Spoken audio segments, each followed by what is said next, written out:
Hello my lovely viewers, this is एहसान sir. तो आप सभी का आपके प्यारे चैनल उन्नति एहसान में स्वागत है, वेलकम है। तो आज हम लोग क्लास 10th के मैथमेटिक्स में नेक्स्ट लेसन पढ़ने वाले हैं। इससे पहले हमने 5 लेसन तैयार किया है। अगर आप लोग पिछला 5 लेसन नहीं देख पाए हैं, पिछला 5 वीडियो या लेक्चर नहीं देख पाए हैं, तो पहले मेरा आप लोगों से रिक्वेस्ट है कि इस वीडियो को देखने से पहले आप वो 5 लेसन को देखें, उसमें मैथड सब सीख लें। तो ये वीडियो आपको मज़ा आएगा, देखने में समझ में आएगा पूरी तरह।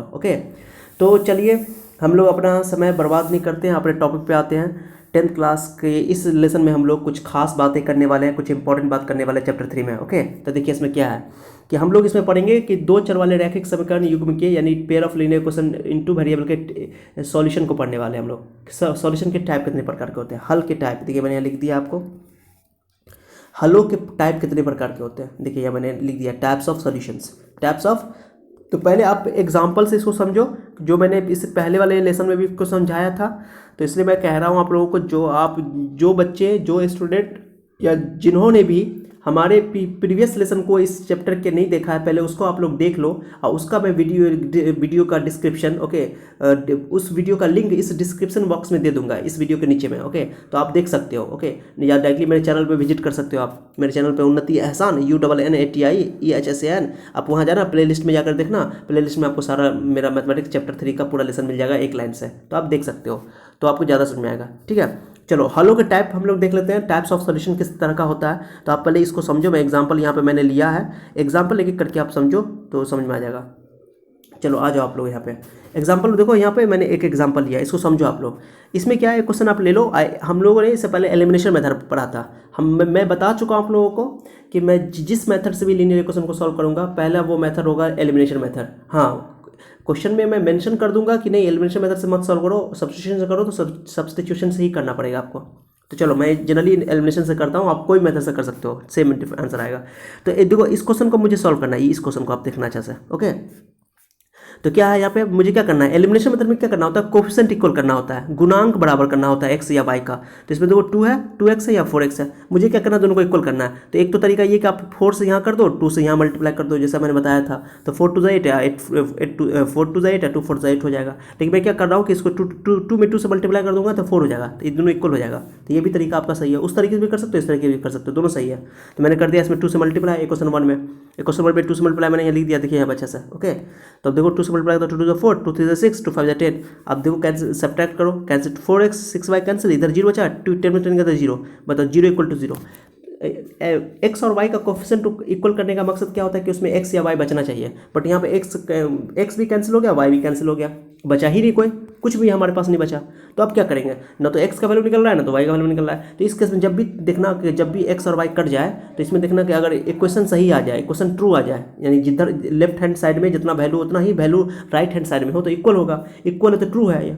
अरे 0 इक्वल टू 0 होता है कि नहीं होता है, तो 0 इक्वल टू 0 होता है। अगर मान लो 0 इक्वल टू एग्जाम्पल, मान लो कि एक 0 इधर 0 है, इधर 18 आ गया, 0 और 8 क्या इक्वल हो सकता है, 18 नहीं तो 8, कुछ भी, मैंने 0 8 इक्वल नहीं हो सकता, तो फॉल्स स्टेटमेंट होता। तो इसी तरह यहाँ पर 0 इक्वल टू 0 आ गया, मान लो 8 इक्वल टू 8 आता तभी तो ट्रू होता, 2 इक्वल टू 2 आता था तभी तो ट्रू होता, 2 के इक्वल तो होता है ना। तो अगर एक ट्रू है, ट्रू स्टेटमेंट है, सत्य कथन है, तो उसमें क्या करना है, इनफाइनाइट सॉल्यूशन होता है, उसको बोलते हैं अनंत हल, इनफाइनाइटली मेनी सॉल्यूशन, इंग्लिश में बोलते हैं उसको इनफाइनाइटली मेनी सॉल्यूशन। अपरिमित रूप से अनेक हल हिंदी में बोलते हैं, समझे, अनंत इनफाइनाइट सॉल्यूशन। मैंने इस इक्वेशन में, इस सिस्टम ऑफ लीनियर इक्वेशन का, इस सिस्टम ऑफ लीनियर इक्वेशन का इनफाइनाइट सॉल्यूशन होगा। बस इतना है। इनफाइनाइट सॉल्यूशन के लिए क्या समझना है कि जब एक्स और वाई कट जाए। लेकिन इस तरीके से हम लोग चेक नहीं करेंगे, इस तरह चेक नहीं करना होगा हम लोग को। हम लोग का मेथड कुछ और होगा, अभी बताता हूँ मैं। अब एक और चीज़ देखो, एक और एग्जांपल देख लो आप लोग। जैसे मैंने यहाँ एग्जांपल एक और लिया, एक और लेकर रखा है, यहाँ भी देख लो आप लोग। जैसे इसमें भी उसी तरह मल्टीप्लाई करो, इसमें वही क्वेश्चन है, सिर्फ यहाँ चेंज हो गया है। अब इसमें कैंसिल करो, ये कैंसिल हो जाएगा। तो 0 इक्वल टू 10 में 2 गया तो 8 हो जाए। ये 0 और 2 इक्वल हो सकता है, नहीं इक्वल हो सकता है, तो इसलिए फॉल्स है, असत्य कथन है, फॉल्स स्टेटमेंट है। जब भी फॉल्स स्टेटमेंट होगा तो नो सॉल्यूशन। तो देखो जब भी एलिमिनेशन मेथड लगाओ, सब्स्टिट्यूशन मेथड लगाओ, इन दोनों मेथड में से आप जब लगाओगे, जब एक्स और वाई कंप्लीट कर जाएगा, कुछ नहीं बचेगा, नंबर बचेगा सिर्फ दोनों तरफ। तो देखना कि ट्रू है कि फॉल्स है। अगर ट्रू है तो इनफाइनाइट सॉल्यूशन, फॉल्स है तो नो सॉल्यूशन। अगर सत्य है तो अनंत हल, और असत्य है तो नो सॉल्यूशन, कोई हल नहीं। ठीक है, तो समझ में आ गया। एक तीसरा जिसमें हम लोग में मैक्सिमम क्वेश्चन पिछले मेथड से सॉल्व किया था, जिसमें एक्स और वाई का वैल्यू निकल जाता है। एक्स का वैल्यू मान लो 2 आया, वाई का वैल्यू 3 आ गया, तो एक्स और वाई का दोनों का वैल्यू निकलता है उस केस में। ओके, तो उसको बोलते हैं यूनिक सॉल्यूशन। देखो उसका भी एग्जांपल मैंने दे रखा है मैंने, देखो आपको। ओके, देखो जैसे मैंने एक क्वेश्चन ये लिया, एक क्वेश्चन ये लिया। अब इसको आप एलिमिनेशन मेथड से या सब्स्टिट्यूशन मेथड से किसी भी मेथड से आप सॉल्व करके देखो। जब सॉल्व करोगे इसको, मैं सॉल्व नहीं कर रहा हूँ क्योंकि मैंने पीछे वाला लेसन में बता रखा है पूरा डिटेल से। तो सॉल्व करोगे इसका, तो एक्स का वैल्यू 1 आएगा और वाई का वैल्यू 2 आएगा। तुम चेक कर लेना। ओके, आप लोग चेक कर लोगे। तो जिसमें एक्स और वाई का वैल्यू निकलता है उसको बोलते हैं यूनिक सॉल्यूशन। 99% केस में आपको यही क्वेश्चन मिलेगा, आपको जो मिलेगा इस चैप्टर में। तो इसलिए इसको बोलते हैं यूनिक सॉल्यूशन। यूनिक मतलब होता है only one solution. Okay, exactly one solution, उसको बोलते हैं यूनिक सॉल्यूशन। हिंदी में बोलते हैं अद्वितीय हल, केवल एक हल। अद्वितीय हल भी बोलते हैं, केवल एक हल बोलते हैं, यूनिक सॉल्यूशन। तो जिसमें एक लाइन में समझो 3 तरह का सॉल्यूशन हो गया आपके पास। यानी लीनियर इक्वेशन को सॉल्व कर, पेयर ऑफ लीनियर इक्वेशन के 3 टाइप के सॉल्यूशन हो गए। पहला सॉल्यूशन हो गया कि इनफाइनाइट सॉल्यूशन। ओके, दूसरा मैंने बताया क्या, नो सॉल्यूशन, और तीसरा बताया यूनिक सॉल्यूशन। इनफाइनाइट सॉल्यूशन में भी एक्स वाई का वैल्यू नहीं पता चलता है, नो सॉल्यूशन में भी एक्स वाई का वैल्यू पता नहीं चलता है, लेकिन यूनिक सॉल्यूशन में एक्स और वाई का वैल्यू पता चलता है। लेकिन इनफाइनाइट में एक्स वाई का वैल्यू बहुत ज़्यादा निकलता है, तो पता ही नहीं चलता है। ओके, तो उसको इनफाइनाइट सॉल्यूशन इसलिए कहा गया है। ठीक है, चलो, तो यूनिक सॉल्यूशन हमारे लिए इंपॉर्टेंट है। यूनिक सॉल्यूशन कहते हैं जिसमें एक्स और वाई का वैल्यू निकलता है। Point clear. चलो, अब आते हैं इसके कंडीशन पे। आपको सर इस तरह जांचना पड़ेगा क्या सब क्वेश्चन को? माने कि मुझे एक क्वेश्चन दे देगा, बोलेगा कि इनफाइनाइट सॉल्यूशन है कि नो सॉल्यूशन है कि यूनिक सॉल्यूशन है, तो क्या इस तरह सॉल्व करके बनाना पड़ेगा? नहीं, सॉल्व करके नहीं बनाना पड़ेगा आपको। ये काम तब करना है, जो मैंने ये अभी एग्जाम्पल में जो किया सब, ये काम तब करना जब बोलेगा कि सॉल्व करो एलिमिनेशन मेथड से, तब इस तरह सॉल्व करना, जो कि मैंने पिछले लेसन में इस सेम क्वेश्चन को सॉल्व कर रखा है मैंने। ओके, चलो आ जाओ इसके थ्योरी पे। मैं थोड़ा बड़ा करता हूँ। ओके, देखो आप लोग इसके थ्योरी पे आ जाओ। पहला मैंने यहाँ पे लिखा है infinite solution, types of solution में ध्यान देना आप लोग अच्छा से। पहला है इनफाइनाइट सॉल्यूशन, है ना, इनफाइनाइट सॉल्यूशन, सॉरी गलती हो गया, यूनिक सॉल्यूशन। क्या नाम है इसका? Unique solution. ओके, तो यूनिक सॉल्यूशन जिसको हिंदी में बोलते हैं अद्वितीय हल, यानी इसका मतलब होता है exactly one solution, exactly one solution. एक एक बात को ध्यान देना आप लोग। ओके, अब इसका कंडीशन क्या है? इसका कंडीशन है कि ये रेशियो और ये रेशियो दोनों इक्वल नहीं होना चाहिए, मानी इसका ये रेशियो और ये रेशियो दोनों इक्वल नहीं होना चाहिए, बस ये पहचान है। आप सीधे बता सकते हो कि यूनिक सॉल्यूशन है। जैसे मैंने एग्जांपल जो लिया था यहाँ पे, देखो आप एग्जांपल में। ओके, देखो मैंने लास्ट में जो एग्जांपल लिया था, देखो यहाँ पे थोड़ा मैं बड़ा कर देता हूँ आपके लिए। ओके, यहाँ देख लो आप लोग, ये देखो ये कितना है 2, ये 3, तो 2/3 कितना हुआ 2/3 ये रेशियो निकालो, कोफिशिएंट लेना है, एक्स नहीं लेना है। ओके, और ये 3/4, क्या 2/3 या 3/4 इक्वल होता है? ये 2/3 क्या 3/4 के इक्वल होता है? नहीं होता है। नहीं होता तो यूनिक सॉल्यूशन है। ये रूल बन गया एक। ओके, एक रूल बन गया कि अगर a1/a2 यानी ये जो कोफिशिएंट है, एक्स का कोफिशिएंट दोनों में, वाई का कोफिशिएंट का जो रेशियो है वो इक्वल हो गया, तो सॉरी इक्वल नहीं हुआ तो यूनिक सॉल्यूशन। याद रखना बात को, इक्वल नहीं होगा। यूनिक सॉल्यूशन के लिए कंडीशन हो गया कि ये रेशियो और ये रेशियो इक्वल नहीं होना चाहिए। तीसरा से कोई मतलब नहीं मुझे। ओके, दो ही कंडीशन है कि 2 रेशियो निकालना है, दोनों रेशियो का वैल्यू इक्वल नहीं हुआ तो यूनिक सॉल्यूशन पहचान। बहुत ही समझ में आ गया। अब एक और एग्जांपल देख लो आप लोग, ये देख लो सर, ये इनफाइनाइट सॉल्यूशन में क्या कंडीशन निकलेगा, तो उसका भी कंडीशन देख लो आप लोग। देखो आप लोग से 2/4 1/2, 3/6 1/2, कितना हुआ 1/2, 5/10 1/2, तीनों इक्वल हुआ, तीनों 1/2 आया, 1/2 1/2 1/2, तीनों 1/2 आया कि नहीं आया? तो ये इनफाइनाइट सॉल्यूशन का पहचान है। ठीक है, इनफाइनाइट सॉल्यूशन में क्या होगा, 2 4 जा 1/2, 3 1/6 और 5 2 जा 1/2, मतलब तीनों का वैल्यू 1/2 आ रहा है। रेशियो निकालना है अलग से। ओके, मैं बता रहा हूँ उसका तरीका, एग्जांपल बताऊंगा। तो 2 1/4, 3 1/6 1/2 और 5/10 1/2, तीनों इक्वल हो गया। जब a1/a2 is equal to b1/b2 is equal to c1/c2 हो जाए तो उसको बोलते हैं कि इनफाइनाइट सॉल्यूशन है। पहचान है, बिना सॉल्व किए आप पता कर सकते हो। ऐसे भी देखो ना, 2 2 4, 2 से मल्टीप्लाई, 2 3 6, 2 5 10, दो ही का तो फर्क है। तो इस टाइप का जो होगा इनफाइनाइट सॉल्यूशन होगा। पहचान समझ में आ गया? ऑब्जेक्टिव में देख करके तुम्हें एक लाइन में बता सकते हो आंसर। अब नो सॉल्यूशन के केस में क्या आएगा, तीनों इक्वल नहीं आएगा। देखो यहाँ नो सॉल्यूशन का एग्जांपल देख लो आप लोग। देखो इसका 2 कितना हुआ 1/2 भी है, 1/2 भी है, लेकिन ये 5/8 1/2 नहीं है। यानी कि a1/a2 ये रेशियो इक्वल है, बट लास्ट वाला रेशियो इक्वल नहीं है। तो देखो इनफाइनाइट सॉल्यूशन में तीनों रेशियो इक्वल होगा, नो सॉल्यूशन में 2 रेशियो इक्वल होगा, तीसरा रेशियो इक्वल नहीं होगा। और इन यूनिक सॉल्यूशन में क्या होगा कि 2 ही रेशियो शुरू का नहीं बराबर होना चाहिए, तीसरा से कोई मतलब ही नहीं है। ये 2 रेशियो इक्वल नहीं होना चाहिए, तो ये यूनिक सॉल्यूशन है। तो देखो मैंने वही बताया यहाँ पर कंडीशन, ये कंडीशन याद रखना पड़ेगा आपको। ओके, देखो यहाँ पे यूनिक सॉल्यूशन। ओके, ये कंडीशन याद रखना पड़ेगा। यूनिक सॉल्यूशन का कंडीशन क्या हो गया, a1/a2 is not equal to b1/b2, याद रहेगा। ओके ओके, चलो ध्यान दो। जैसे ये a1/a2 डिवाइड करेंगे रेशियो को, जो एक क्वेश्चन दिया रहेगा, ये b1/b2 नॉट इक्वल टू रहेगा तो उसको बोलते हैं यूनिक सॉल्यूशन। यूनिक सॉल्यूशन मतलब क्या होता है कि इसमें एक्स और वाई का वैल्यू निकलेगा, एक्स और वाई के वैल्यू को मिलाकर बोलते हैं वन सॉल्यूशन। यूनिक इसलिए बोला गया कि एक्स का वैल्यू और वाई का वैल्यू दोनों मिलकर बोलते हैं यूनिक सॉल्यूशन। एक्स का वैल्यू भी मिल होता है, वाई का वैल्यू भी होता है, दो वैल्यू नहीं बोलेंगे, दो सॉल्यूशन नहीं हुआ, एक ही सॉल्यूशन बोलेंगे उसको। एक्स और वाई के दोनों वैल्यू को मिलाकर एक सॉल्यूशन बोलेंगे। ठीक है, पॉइंट समझ आया? चलो तो देखो इसमें क्या होता है, एक मेरी बात आप लोग गौर से सुन लो, एकदम डिटेल से। जो भी लीनियर इक्वेशन होता है, लीनियर इक्वेशन का ग्राफ स्ट्रेट लाइन होता है। कौन सा कैसे? तो ग्राफ जब मैं बताऊंगा, ग्राफ का टॉपिक मैं आप लोगों को पढ़ाऊंगा, ये बहुत एग्जाम में इंपॉर्टेंट है, एग्जाम में एक क्वेश्चन ग्राफ पे आता है, तो मैं इसको अलग से पढ़ाऊंगा, इसका अलग टॉपिक बनाऊंगा। ओके, एनसीईआरटी में आपको पहले यही ग्राफ मिलेगा, sorry, so don't worry about that, मैं ग्राफ पढ़ाऊंगा, इसका अलग से टॉपिक। ओके, तो देखो एक लीनियर इक्वेशन का एक ग्राफ होता है, वो भी ग्राफ कैसा होता है? स्ट्रेट लाइन होता है। माने लीनियर इक्वेशन का ग्राफ कैसा होता है? Straight line. Okay, you should always remember this. Okay, linear equation का ग्राफ कैसा होता है? Always straight line. Okay, linear equation in two variable always represent a straight line. Okay, you should remember. तो दूसरा, तो एक लाइन तो ये हो गया, एक लाइन ये हुआ। अगर यूनिक सॉल्यूशन है तो दोनों लाइन एक दूसरे को एक पॉइंट पे काटेगा, एक पॉइंट पे काटेगा, यहाँ पे एक पॉइंट पे कट रहा है, कट रहा है। एक पॉइंट का मतलब क्या होगा कि दोनों में एक पॉइंट कॉमन है, एक पॉइंट पे कट कर रहा है, यानी कि यूनिक सॉल्यूशन है, इसको बोलते हैं यूनिक सॉल्यूशन। तो जब भी यूनिक सॉल्यूशन का पूछेगा कि यूनिक सॉल्यूशन का ग्राफ कैसा होता है, तो बोलोगे इन दोनों लाइन एक दूसरे को कट करता है, इंटरसेक्ट करता है, तो बोलते हैं इंटरसेक्टिंग लाइन, हिंदी में बोलते हैं प्रतिच्छेदी रेखाएं। ओके, तो जब भी यूनिक सॉल्यूशन है तो यूनिक सॉल्यूशन का ग्राफ कैसा होता है? प्रतिच्छेदी रेखा यानी इंटरसेक्टिंग लाइन। और जिस इक्वेशन का यूनिक सॉल्यूशन होता है ना, उस इक्वेशन को हम लोग कहते हैं कंसिस्टेंट। क्या बोलते हैं? कंसिस्टेंट, कंसिस्टेंट बोलते हैं जिसका यूनिक सॉल्यूशन होता है। वो हिंदी में इसको संगत बोलते हैं या अविरोधी बोलते हैं, याद रखना बात को। अविरोधी मतलब अविरोध, यानी विरोध नहीं कर रहा है, यानी कि एक्स और वाई का वैल्यू दे रहा है। ओके, इसलिए उसको बोलते हैं अविरोधी। Point clear? संगत बोलते हैं इसको कंसिस्टेंट, और इंग्लिश में इसका ग्राफ कैसा होता है? इंटरसेक्टिंग। Point clear? ओके, चलो अब आते हैं नीचे हम लोग। क्या हो गया? कंडीशन याद हो गया? यूनिक सॉल्यूशन का कंडीशन एक बार रिपीट करो तो a1/a2 is not equal to b1/b2। ये इंपॉर्टेंट है, मैं बता रहा हूँ, ये इंपॉर्टेंट है हमारे लिए, और कुछ इंपॉर्टेंट नहीं है, ये सब थ्योरी है बस। आगे देखो, इनफाइनाइटली सॉल्यूशन का देख लो। ओके ओके, देख लो आप लोग इनफाइनाइट सॉल्यूशन। देखो नंबर 2, इनफाइनाइटली मेनी सॉल्यूशन है, हिंदी में इसको बोलते हैं अपरिमित रूप से नहीं खा रहा, इनफाइनाइटली मेनी सॉल्यूशंस। ओके, तो इसका कंडीशन क्या मैंने बताया एग्जांपल्स के थ्रू, तीनों रेशियो इक्वल होगा, a1/a2 is equal to b1/b2 is equal to c1/c2। Okay, condition हो गया ये, याद रखना बात को। ओके, अब इस इनफाइनाइट सॉल्यूशन में इनफाइनाइट सॉल्यूशन, इसको भी कंसिस्टेंट बोलेंगे, इसको भी कंसिस्टेंट बोलेंगे, यूनिक सॉल्यूशन को भी कंसिस्टेंट बोलेंगे, इनफाइनाइट सॉल्यूशन को भी कंसिस्टेंट बोलेंगे, संगत बोलेंगे, दोनों को संगत बोलेंगे।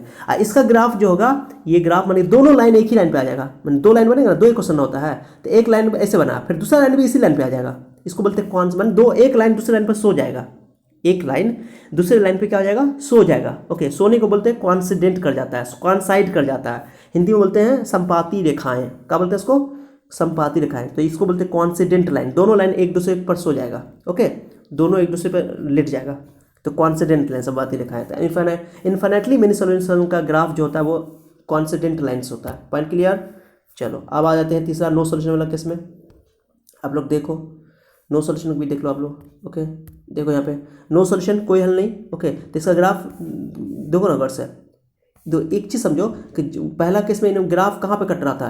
एक पॉइंट पे कट रहा था, एक सॉल्यूशन। ओके, दूसरा वाला लाइन देखो, इनफाइनाइट दोनों लाइन एक दूसरे पे सो गया, तो कितना पॉइंट पे कट कर रहा है? बहुत सारे पॉइंट पे कट कर रहा है, दो लाइन, एक लाइन पे बहुत सारा पॉइंट होता है, इनफाइनाइट पॉइंट होता है, तो इनफाइनाइट पॉइंट कॉमन है, तो इनफाइनाइट सॉल्यूशन है।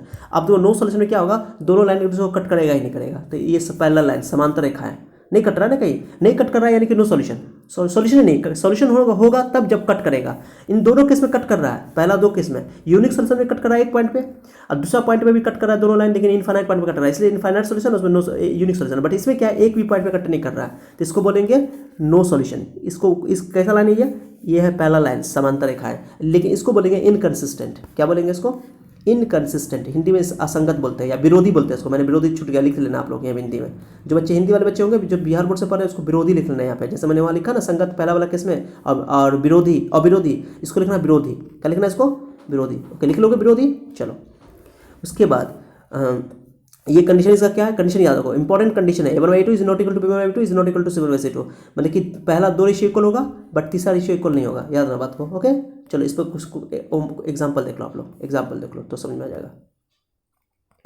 ओके, देखो पहला एग्जांपल देखो, पहला एग्जांपल मैं बता रहा हूँ यहाँ पे। कैसे पता चलेगा तुमको ये क्वेश्चन पता है बिना सॉल्व करे? पहला मैंने इधर जो थ्योरी समझाया वो एक सॉल्व करके समझाया है, वो कंसेप्ट था। आप बनाएंगे कैसे बिना सॉल्व किए, जांचेंगे कैसे? बोलेगा आपको टेस्ट करो कि ये कंसिस्टेंट है कि इनकंसिस्टेंट है। ओके, तो कंसिस्टेंट के लिए यानी संगत के लिए क्या शर्त है? संगत के लिए या तो यूनिक सोल्यूशन हो, या तो एक अद्वितीय हल हो, या तो इनफाइनाइट सोल्यूशन यानी कि अनगिनत हल हो। भाई दोनों संगत है, लास्ट में सिर्फ ये वाला किस्म संगत है यानी इनकंसिस्टेंट है। तो 2/4 काटो तो 1/2 1/2, तो इन्हें गलती कर देना, गलती बिल्कुल मत करना। ओके, प्लस माइनस को भी ध्यान में रखना है। देखो ये 1/2 हुआ, ये 3y - 1/6, 3y - 1/6 प्लस माइनस लेना है, सिर्फ कोफिशिएंट लेना है, एक्स और वाई नहीं लेना, याद रखना बात को। अगर एक्स वाई के कोफिशिएंट में कुछ नहीं रहेगा तो 1 ले लेना। तो ये 2 है, ये 4 है, मैंने 2/4 यहाँ डिवाइड कर दिया। ये 3 है, ये -6 है, 3 और -6 को डिवाइड कर दिया। यही दोनों इक्वल नहीं हुआ तो तीसरा निकालने की जरूरत नहीं है। ये 2 अगर शुरू का इक्वल नहीं हुआ तो unique solution, unique solution consistent होता है, संगत होता है। Point clear? जो बिहार बोर्ड वाले बच्चे हो, सॉरी हिंदी वाले बच्चे हो, जो बिहार बोर्ड हो या यूपी बोर्ड हो, जो भी हिंदी मीडियम से पढ़ रहे हैं बच्चे, वो बच्चे जरूर मेरी बात को गौर सुना करो। ओके, जो मैं इंग्लिश बोलता हूँ उसका हिंदी मैं वहाँ पे लिख दिया हूँ, उसको जरूर आप लोग लिख लिया करो। पहले क्या करो, पहले पूरे नोट्स को नोट कर लिया करो, तुम लोग स्क्रीनशॉट लेकर के नोट्स नोट कर लिया करो, तब समझा करो, तो अच्छा रहेगा तुम लोग के लिए। ओके, मैं ये बात बोलना भूल गया था। पहले क्या कर लिया करो, स्टार्टिंग में आप लोग इस नोट्स का, जैसे मैं यहाँ पे बनाया, इस नोट्स का स्क्रीनशॉट ले लो, स्क्रीनशॉट लेकर के पूरा को नोट कर लो, पूरे कॉपी में इसको उतार लो अच्छा से। उतारने के बाद ओके, उसको कॉपी सामने रखना, आप मेरा वीडियो देखना, आप मुझे समझना, तो ज़्यादा समझ में आएगा। ठीक है, चलो लास्ट में आते हैं, यहाँ पे आते हैं एग्जाम्पल पे। ओके ओके, देखो आप लोग, तो ये 2/4, ये 2/4 -1/6 कट गया, यही दो रेशियो कर लेंगे तो यूनिक सोल्यूशन। यूनिक सोल्यूशन को इनकंसिस्टेंट कहते हैं, इसका ग्राफ कैसा होगा? Intersecting lines. ओके, मैंने बता दिया ऊपर में। अब इसको डिवाइड करो 2/4, 1/2, 3 माइनस कैंसिल हो जाएगा, 3/6 1/2, 1/2 दो तो 1/2 हो गया, लेकिन 8/2 जब 2 इक्वल हो गया स्टार्टिंग का ना, याद रखना मेरी बात को, जब 2 इक्वल नहीं होगा तो यूनिक हो जाएगा स्टार्टिंग का, तो तीसरा निकालने की जरूरत ही नहीं है। लेकिन जब 2 इक्वल हो जाएगा स्टार्टिंग का तो तीसरा निकालना। ओके, तो दोनों 2/4 1/2 ये तो हो गया, 1/2 1/2, तो तीसरा भी निकाल दिया 1/3। तो 2 तो इक्वल हुआ स्टार्टिंग का, लेकिन तीसरा इक्वल नहीं होता, नो सोल्यूशन, यानी ये इनकंसिस्टेंट है, पहला लाइन होगा दोनों का। ठीक है, दोनों लाइन पैरेलल होगी। Point clear? चलो, तो मेरे हिसाब से ये कंसेप्ट क्लियर हो गया। ये कंसेप्ट था पूरा, आप इस पे सवाल कैसा बनता है, जो जबरदस्त क्वेश्चन से बनता है, वो जो एग्जाम में आता है। अब देखो यहाँ से पहले एक ऑब्जेक्टिव बनता है, जो पहला लेंस वाला मैंने यहाँ से एक जो भी हिंदी मीडियम के बच्चे हो, जो MCQ में, जो भी CBSE के बच्चे हो, जो इंग्लिश मीडियम में पढ़ रहे हो, जिसके यहाँ MCQ क्वेश्चन होता है, MCQ में एक क्वेश्चन फिक्स है, एक क्वेश्चन इसमें रहेगा इस टॉपिक से। ओके, चलो, तो पहले कंडीशन याद रखो। कंडीशन क्या है इसका, बताओ। यूनिक सोल्यूशन का कंडीशन क्या है? यूनिक सोल्यूशन का कंडीशन है A1/A2 is not equal to B1/B2। चलो रिपीट करो मेरे साथ, आप लोग रिपीट करो, repeat with me. Unique solution अद्वितीय हल के लिए A1/A2 is not equal to B1/B2। Okay, चलो, उसके बाद इनफाइनाइट सोल्यूशन के लिए बोलो A1/A2 is not A1/A2 is equal to B1/B2 is equal to C1/C2। Repeat करो मेरे साथ, यूनिक सोल्यूशन बोलो एक बार, रिपीट करो। A1/A2 is not equal to B1/B2। Infinitely many solution के लिए बोलो A1/A2 is not equal to A1/A2 is equal to B1/B2 is equal to C1/C2। हो गया। और नो सोल्यूशन के लिए बोलो A1/A2 is equal to B1/B2 is not equal to C1/C2। Okay, याद रहेगा। यूनिक सोल्यूशन के लिए, नो सोल्यूशन के लिए A1/A2 is equal to B1/B2 is not equal to C1/C2। इसको लिख लो साइड में कहीं पे, बहुत मजा आ जाएगा। ओके, यही याद रखना है पूरा चीज़ में। तुम पूरे इस लेटर में, इस लेसन, इस वाला स्लाइड पे तुम कुछ भी मत उतारो, लेकिन ये 3 बात जरूर याद रखो, सवाल समझ में आएगा। चलो आ जाओ, क्वेश्चन करवाता हूँ मैं इस पर, बेहतरीन क्वेश्चन करवाता हूँ जो एग्जाम में आता है। ओके, चलो इसको आप लोग समझो बढ़िया से।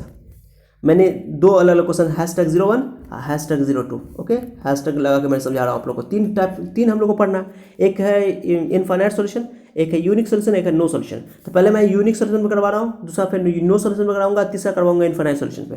तीनों टॉपिक में करवाऊंगा। ठीक है, अच्छा सा फॉलो करो, मजा आ जाएगा तुम लोग को, एकदम दिल खुश हो जाएगा। चल देखो इस पर क्वेश्चन, तो पहले इसको क्या करना, सबसे पहले क्या करो, स्क्रीनशॉट लो। ओके, स्क्रीनशॉट लेने के बाद आप लोग क्या करो, इसको नोट करने के बाद ओके, मेरा वीडियो तब देखो। उसके बाद जब मैं एक क्वेश्चन सॉल्व कर दूंगा तब आप खुद से क्वेश्चन प्रैक्टिस करना है। इसमें मैंने जो क्वेश्चन दिया है, मैथमेटिक्स को जब तक खुद से नहीं बनाओगे तब तक समझ में नहीं आएगा। मैं बता रहा हूँ बार बार आप लोग को। क्वेश्चन देखो क्या है, क्वेश्चन में, क्वेश्चन आप लोग देखो क्या लिखा हुआ है। पी का वैल्यू, इसमें क्वेश्चन देखो, 4 क्वेश्चन मैंने यहाँ लिख रखा है। ओके, एक मिनट, थोड़ा सा ऊपर मैं कर दे रहा हूँ।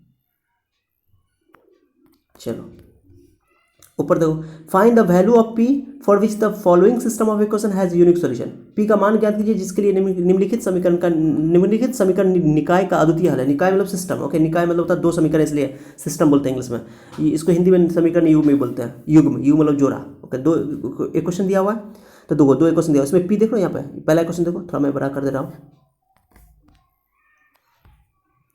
चलो मैंने इसका आंसर भी लिख दिया यहाँ पे आप लोगों के लिए।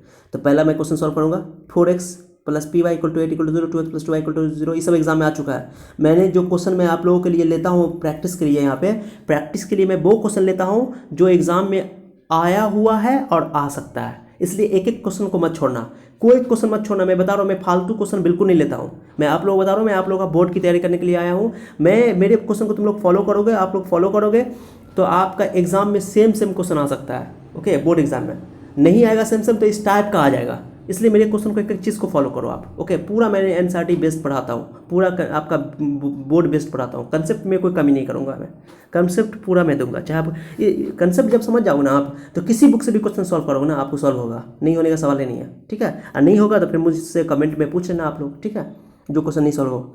चलो तो 4/2 देखो यहाँ पे, ये क्वेश्चन देखो, ये आपका इसमें p का वैल्यू निकालना है। आप बोला है कि नो सॉल्यूशन है, सॉरी यूनिक सॉल्यूशन है, क्या है बोल रहा है इसमें, यूनिक सॉल्यूशन बोल रहा है, हर चारों क्वेश्चन में यूनिक सॉल्यूशन है। तो यूनिक सॉल्यूशन में क्या करना है, नॉट इक्वल टू कंडीशन लगाना है। तो मैं पहला क्वेश्चन सॉल्व कर रहा हूँ, देखो 4 क्वेश्चन मैंने दे रखा है, पहले ये मैं समझा दूंगा, पहला समझाने के बाद आप लोग क्या करना, 2, 3, 4 खुद से सॉल्व करना, और उसका मैंने यहाँ लास्ट में आंसर भी लिख दिया, आंसर आप लोग मिला लेना।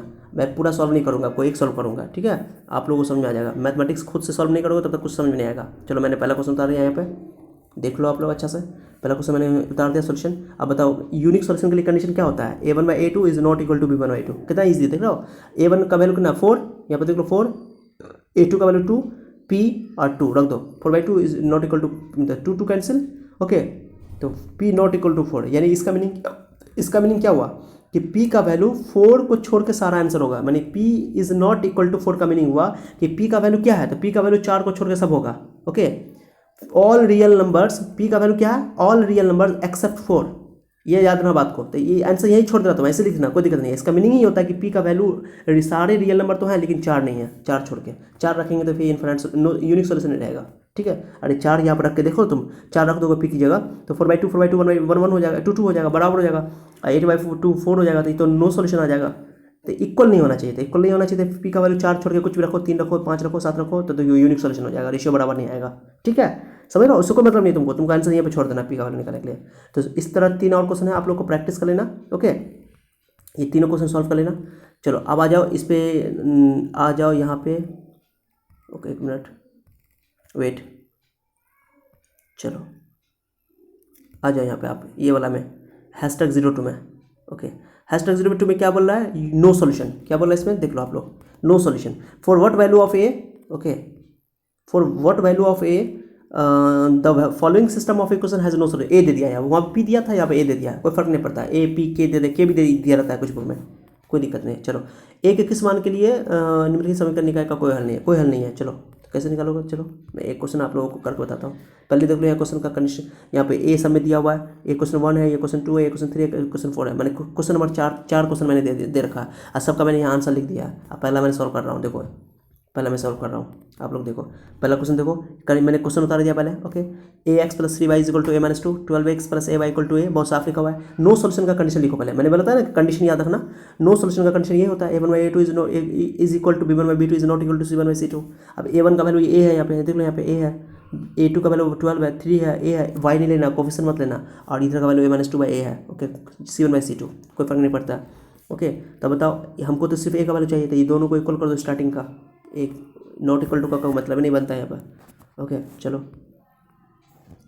तो मल्टीप्लाई करो, क्रॉस करो, इसको करो, मैंने यहाँ पर इक्वल कर दिया। चलो तो ए को करो, a स्क्वायर 12 3 36। ओके, 36 का स्क्वायर रूट क्या होता है, वर्गमूल कितना होता है, +-6 होता है ना, होता है, तो +6 भी होगा आंसर, -6 भी होगा। Point clear. तुम चाहो तो इस वैल्यू को चेक करके रख के चेक कर सकते हो आप। यहाँ पे देखो, यहाँ पे इस वैल्यू का आप यहाँ पे थोड़ा बड़ा करके मैं बता रहा हूँ, +-6 है ना, अब +-6 को वैल्यू को तुम यहाँ पर रख कर पुट कर सकते हो। एक बार 6 रख के देखो, यहाँ पे एक ही जगह 6 रखो, एक ही जगह 6 रखो, तो 6 और ये /12 1/2 हुआ, और ये 3/6, एक का वैल्यू 6 रखो, 3/6 1/2 हो गया, 1/2 आएगा ना, आया, दोनों 1/2 आया। और ये एक का वैल्यू 6 रखो, यहाँ पे 6 में 2 गया तो 4, 4/6। ओके ये 2/3 आएगा, तो ये 1/2 ये 2/3 इक्वल नहीं है, नो सोल्यूशन हो गया। नो सोल्यूशन चेक हो गया ना, हो गया। -6 भी चेक कर लो, -6/12 ओके। और ये 3/-6 -1/2 ये भी होगा, ये -8/-6 होगा, ये 4/3 हो जाएगा, तो इक्वल नहीं है। तो +6 भी होगा -6 भी होगा, करना बच्चा +6 खाली लिखता है, गलत हो जाएगा। मैं चेक करके बता दिया हूँ, दोनों आंसर सही है कंसेप्चुअली। समझ में आ गया। चलो अब इनफाइनाइट सोल्यूशन पे आ जाओ। इनफाइनाइट सोल्यूशन जबरदस्त है, इस पर लॉन्ग टाइप का क्वेश्चन पकड़ाता है, ध्यान देना। इनफाइनाइट सोल्यूशन पे लॉन्ग टाइप का क्वेश्चन पकड़ाता है आपका, ध्यान दे दो आप लोग। ओके चलो, for what value of A values of A and be following pair of linear equation has infinitely many solution. Infinite solution बोल रहा है, आप बोल रहे हैं कि ए और बी का वैल्यू निकालो, ए और बी। चलो क्वेश्चन हिंदी में भी लिखा हुआ है, देख लेना आप लोग, जो भी हिंदी मीडियम के बच्चे हो हिंदी में उतार लेना। ओके चलो देखो,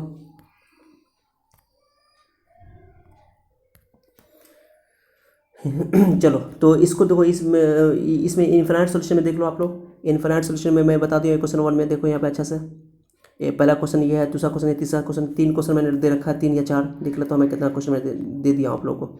4 क्वेश्चन है टोटल, 3 क्वेश्चन है, 4 क्वेश्चन है, जिसमें पहला से मैं सॉल्व कर रहा हूँ, इनफाइनाइट सोल्यूशन का कंडीशन में लगाऊंगा, ये क्वेश्चन मैं उतार रहा हूँ। जो पहला क्वेश्चन दिख रहा है आप लोगों को, ये पहला क्वेश्चन है ना, ये वाला, ये पहला क्वेश्चन मैं उतार रहा हूँ पूरा।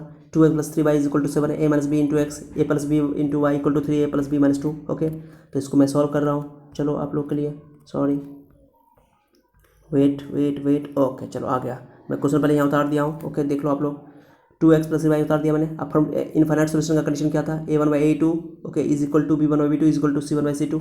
इनफाइनाइट सोल्यूशन का कंडीशन लगा दिया, वैल्यू रख दिया, a1y का value 2y a - b 3y a + b 7y इतना पूरा रख दो वैल्यू। ओके बट अब इसको करके अब यहाँ पर क्या करो, इसको इसके इक्वल कर दो, हाँ इसको इसके इक्वल कर दो, जैसे हम लोग इसको इसके इक्वल कर दो, हाँ इसको इसके इक्वल कर दो, हाँ 2 इक्वेशन बना लो, ए और बी का वैल्यू निकल जाएगा। देखो मैं कहाँ कर रखा है, देखो यहाँ कर रखा है, सॉरी मैंने यहाँ कर रखा है, देखो आप लोगों के लिए,